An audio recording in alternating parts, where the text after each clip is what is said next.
স্থানীয় সরকার নির্বাচন নয়, জাতীয় নির্বাচনকে সামনে রেখে কাজ করছে নির্বাচন কমিশন বলে মন্তব্য করেছেন প্রধান নির্বাচন কমিশনার এএমএম নাসির উদ্দিন। তিনি বলেন, একটি অবাধ, সুষ্ঠু, নিরপেক্ষ ও গ্রহণযোগ্য নির্বাচন দিতে নির্বাচন কমিশন বদ্ধপরিকর। দুপুরে কুমিল্লা আঞ্চলিক নির্বাচন কার্যালয়ে কর্মকর্তাদের সাথে ভোটার তালিকা হালনাগাদ ও ত্রয়োদশ জাতীয় সংসদ নির্বাচন সংক্রান্ত মতবিনিময় সভায় তিনি এসব কথা বলেন। তিনি আরও বলেন, নির্বাচন কমিশন প্রধান উপদেষ্টার বক্তব্যের আলোকে নির্বাচনের প্রস্তুতি নিয়ে কাজ করছে। এখন ভোটার তালিকা হালনাগাদ করা ও ভোটার তালিকা থেকে মৃত ও রোহিঙ্গাদের বাদ দিতে কাজ চলছে।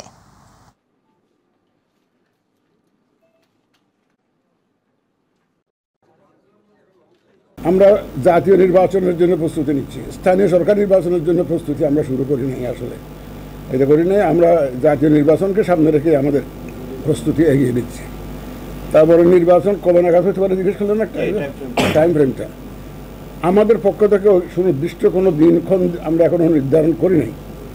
আমরা মাননীয় প্রধান উপদেষ্টা যে ইঙ্গিত দিয়েছেন ওনার 16 তারিখের বক্তৃতায়, সেটার আলোকেই প্রস্তুতি নিচ্ছি।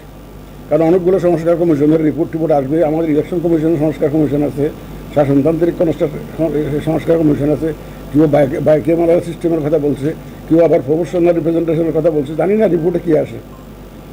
এই জন্য এই সংস্কার কমিশনের রিপোর্টগুলো পেলে হয়তো একটা আন্দাজ করা যাবে যে কবে নাগাদ ইলেকশন হতে পারে।